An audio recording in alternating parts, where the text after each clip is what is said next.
The show was $490. That's what the poster said. That's what the artist's page said. That's the number that made you think, okay, fine, $490 is a lot, but it's a once-a-year thing. So you open the app, and by the time you hit confirm, you've spent $662 for one ticket, and you're not sure what the extra money was for exactly. There was a service fee, a facility fee, an order fee. You think there might have been a fee for the fee. You're not totally sure. You just clicked through because the show was selling out and the clock was ticking, and at some point you stopped reading and started agreeing. Ticketmaster's mandatory fees on its own tickets ran 20 to 30% above the listed price, and for some shows went as high as 44%. Here's the thing about concert ticket prices.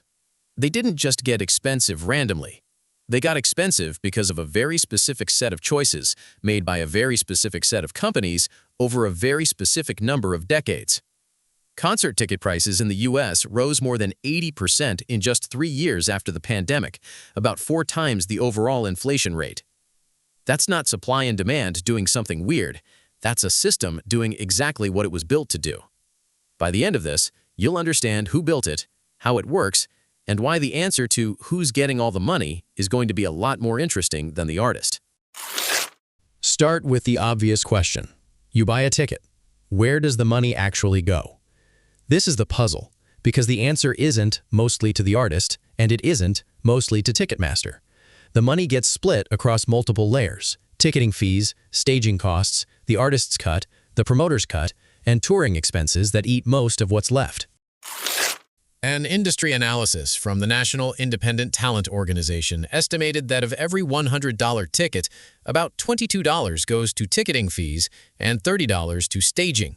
The remaining 48 is split between the artist, who typically gets 85%, and the promoter, who takes 15%. Then, touring, the bus, the crew, the hotels, the gear, consumes 75 to 85% of the artist's share. NITO estimated that after all of it, an artist typically nets around $8 from a $100 ticket. That's an estimate from an industry organization, and it varies a lot depending on the tour. So the money's being split a lot of ways. Who controls those splits? And why do the fees keep growing? To understand the fees, you have to understand who controls the game. As of 2024, Ticketmaster controlled around 80 to 86% of primary concert ticketing at major U.S. venues. There is no meaningfully different place to buy a ticket to a stadium show in America. And Ticketmaster's parent company, Live Nation, controls roughly 78 to 80% of the large amphitheaters those shows happen in. Think about what that means. The same company books the show, promotes the show, owns the venue, and sells you the ticket, and then charges a fee at every single one of those layers. That's the parking garage analogy made real. Except this garage also books the band, manages the band, owns the lot, handles the valet, and charges you to exit, then charges the valet to use the lot.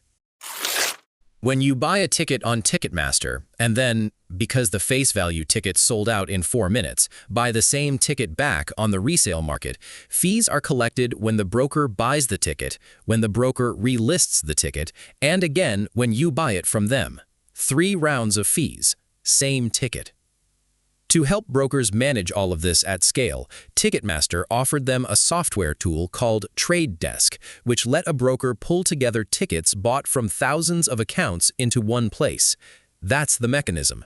One company controlling the primary market, the same company running the secondary market, and a software suite for the brokers sitting in between.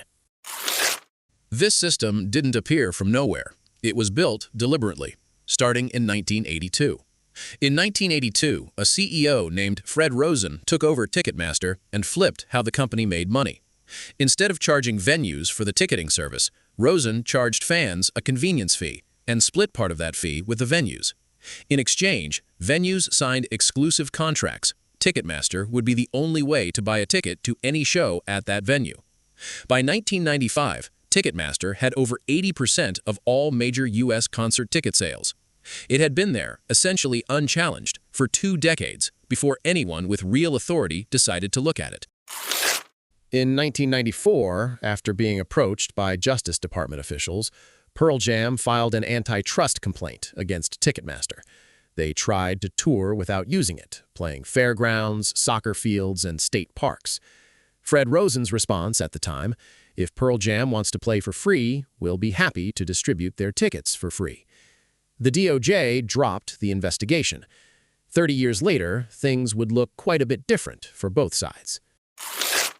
In 2010, Live Nation, the country's largest concert promoter, merged with Ticketmaster. The government allowed it under a consent decree meant to prevent anti-competitive behavior.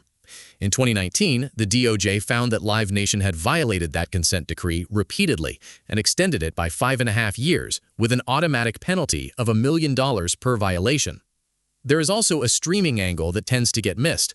Artists now make fractions of a cent per stream, which has made their live touring their primary income source. That puts them in a very difficult position with the exact system they have to use to tour. You don't bite the hand that sells your tickets. Ticketmaster's own internal records, reviewed as part of the FTC's 2025 federal complaint, identified just 5 brokers controlling over 6,000 accounts and holding nearly 250,000 tickets to almost 3,000 events. They knew. A senior Ticketmaster executive wrote an internal email copied to Live Nation's own leadership, stating that the company's official response to brokers exceeding ticket limits was to turn a blind eye as a matter of policy. Not an accident, not an oversight, a policy, written down, sent in an email, copied to the top. It gets more specific. Ticketmaster had also considered adopting stronger third-party identity verification to block bots and fake accounts. In 2021, they opted against it. The internal documents say why. It was too effective. Effective bot blocking would have decreased revenue. So they chose the revenue. Meanwhile, the dynamic pricing system was expanding fast.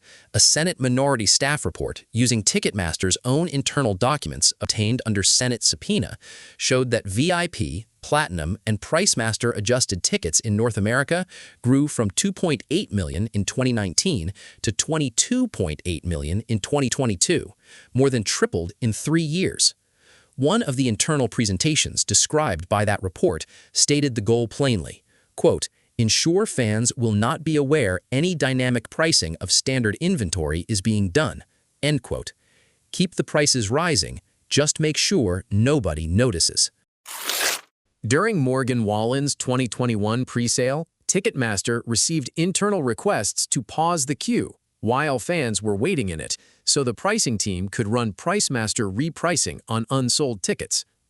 The fans are in the line, the price is being raised. They are not told. In the UK, fans waiting to buy Oasis reunion tickets in 2024 expected to pay about £148. By the time they got to the front of the queue, tickets had hit £355 while they were waiting. The price changed underneath them. So, let's bust a few things.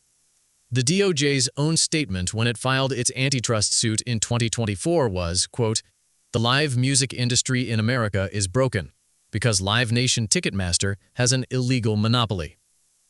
In March 2026, the DOJ reached a deal with Live Nation. Structural changes, fee caps on Live Nation's own amphitheaters, venues allowed to use competing ticketing platforms. No cash penalty. Live Nation separately offered a $280 million fund for states that wanted to join that deal.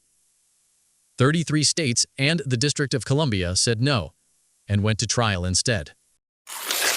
In April 2026, a federal jury came back with a verdict.